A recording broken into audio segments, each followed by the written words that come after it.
বুদ্ধের শিষ্যরা প্রশ্ন করলেন, আমরা সৎ হব কেন? বুদ্ধ বললেন, তোমরা সৎ ভাব পেয়েছ উত্তরাধিকার সূত্রে। সৎ ভাবের উত্তরাধিকার রেখে যাও পরবর্তীদের জন্য। এসো, আমরা চেষ্টা করি সমষ্টিগত সাধুতার বৃদ্ধির জন্য।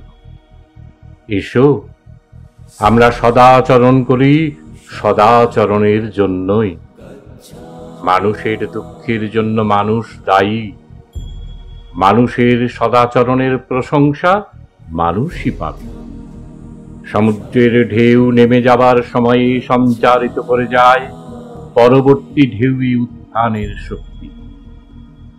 তেমনি এক আত্মা দিয়ে যায় নিজের শক্তি ভবিষ্যৎ আত্মা।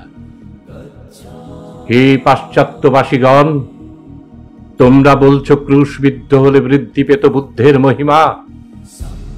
আয়, ঠিক রোমক নিষ্ঠুরতার হে পূজারীগণ, তোমরা কেবলই চাও অসাধারণ কাণ্ড, এপিক গর্জন, হেঁট মুন্ডে অতল স্পর্শে গহ্বরে নিক্ষেপের মিল্টনি চিৎকার। খ্রিস্টকে পেরেক ঠুকে মারা হয়েছে, তিনি কোঁকিয়ে কেঁদেছেন। খুবই পছন্দ তোমাদের। জীবনের সামান্য ঘটনার কবিত্ব তুচ্ছ তোমাদের কাছে, আমাদের কাছে কিন্তু নয়। অপূর্ব লাগে বুদ্ধের জীবনের ছোটখাটো ঘটনাগুলি। যেমন ধরো না কেন, মৃত পুত্র বুকে নিয়ে মা এসেছে কাঁদতে কাঁদতে, হে বুদ্ধ, হে প্রভু, জীবন দান কর পুত্রের, সকলই সাধ্য তোমার। বুদ্ধ বললেন করুণা কণ্ঠে, মা তো প্রাণ ভিক্ষা করছ পুত্রের, তার আগে ভিক্ষা করে আনো এক মুঠা শ্বেত সরিষা, এমন গৃহ থেকে যেখানে প্রবেশ করেনি মৃত্যু। শুধু এই, এ তো সামান্য, এখনই আনছি। ছুটে বেরিয়ে গেলেন জননী। সারাদিন ঘুরল দাঁড়ে দাঁড়ে, কিন্তু পেল না। কারণ মৃত্যু নেই এমন গৃহ নেই। মৃত্যু স্রোতের কূলে দাঁড়িয়ে পুত্রহারা মা জেনেছিল জীবনের অনিবার্য সত্য, মৃত্যু। আরো কাহিনী। বুদ্ধ কাঁধে তুলে নিয়েছেন ছাগ শিশুটিকে। ছাগ শিশুটি খুঁড়িয়ে হাঁটছিল যূপকাষ্ঠের দিকে, বলির পশুদের সঙ্গে। বুদ্ধ এসে দাঁড়ালেন রাজোদ্যারে। পুণ্যলোভাতুর নৃপতিকে বললেন, হে মহারাজ, ছাগ শিশুকে বলি দিলে যে পুণ্য, তার চেয়ে বহুগুণ পুণ্য পাবে মানুষকে বলি দিলে। আমি প্রস্তুত ছাগ শিশুটির স্থান নিতে। হেলায় রাজ সম্পদ ত্যাগ করে বুদ্ধ নেমেছেন পথে। এর নাটকীয় সৌন্দর্যে মুগ্ধ তোমরা। হে পাশ্চাত্যবাসী, ওটা কোনো বিরাট ব্যাপার নয়। ভারতবর্ষে এক ক্ষুদ্র রাজার পুত্র গৌতম, কিবা ঐশ্বর্য তাদের, তার মতো ত্যাগ অনেকেই করেছেন পূর্বে, কিন্তু কোনো তুলনা নেই নির্বাণ পূর্ববর্তী ঘটনার। সহজের অপূর্ব সৌন্দর্যে পূর্ণ সেগুলো। রাত্রি গভীর, বৃষ্টি ঝরছে অবিরাম। বুদ্ধ দাঁড়ালেন এসে এক গোপের কুটিরে।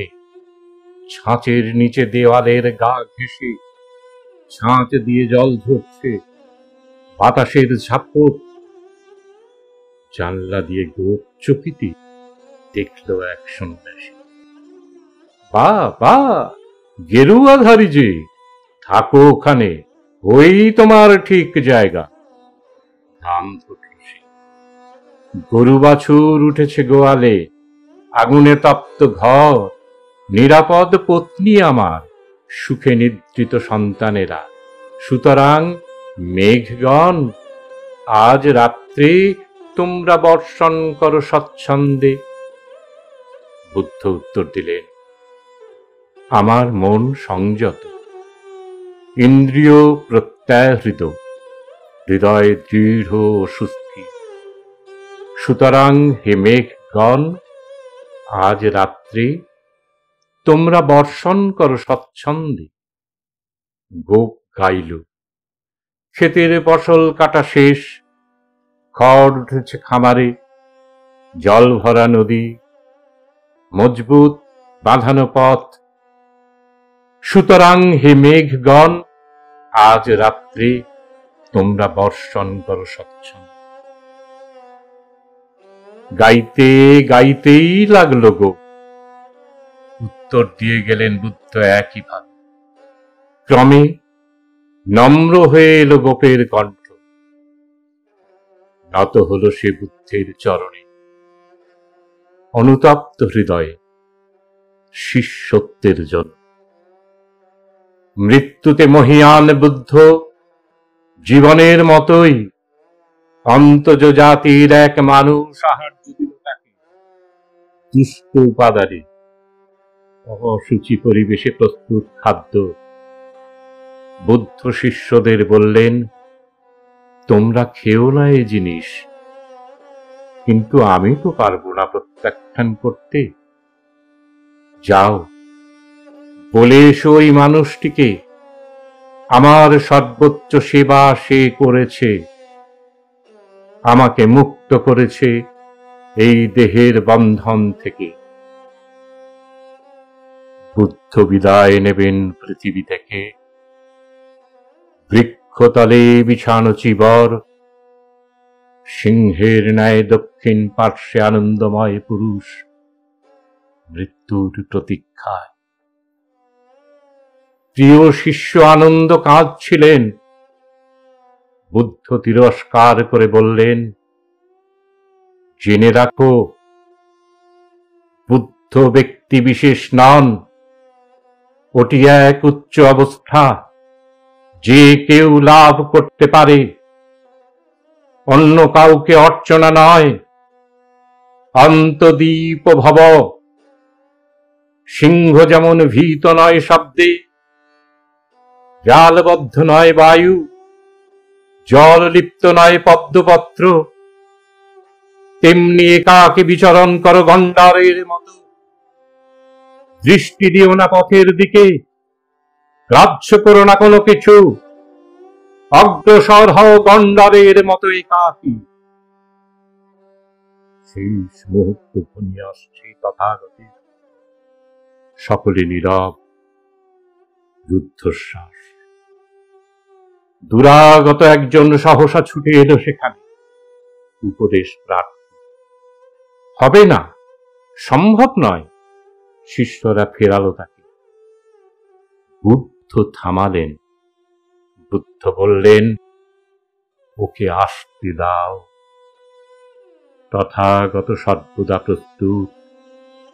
সত্য, গভীরভাবে সত্য এই কাহিনী। আমি দেখেছি রামকৃষ্ণকে অন্তিম ক্ষণে একই কাজ করতে। রামকৃষ্ণ সদা প্রস্তুত।